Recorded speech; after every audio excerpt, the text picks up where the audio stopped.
په کال 2012 کې یو کښتۍ چې پکې 12 تنه عامله موجود و د اټلانټیک سمندر په سختو طوفانونو کې غرق کیږي. له دې 12 تنو عاملې څخه یو یې نایجیریایي شخص هریسن اوکینی و چې د کښتۍ د ډوبېدو په وخت کې د کښتۍ په یوې کوټې کې ویده و چې په ډېرې چټکۍ سره کوټې ته اوبه راننوځي.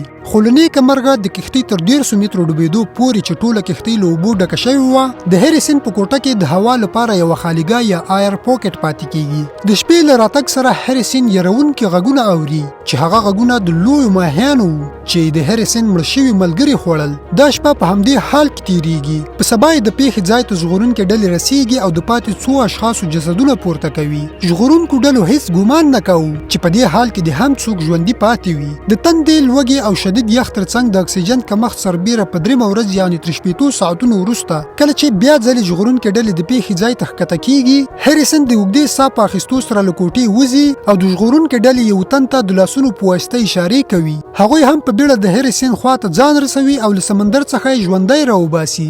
دې کیسې په نړۍ کې تر ټولو د یوې حیرانونکې ژغورنې کیسې ځای خپل کړ.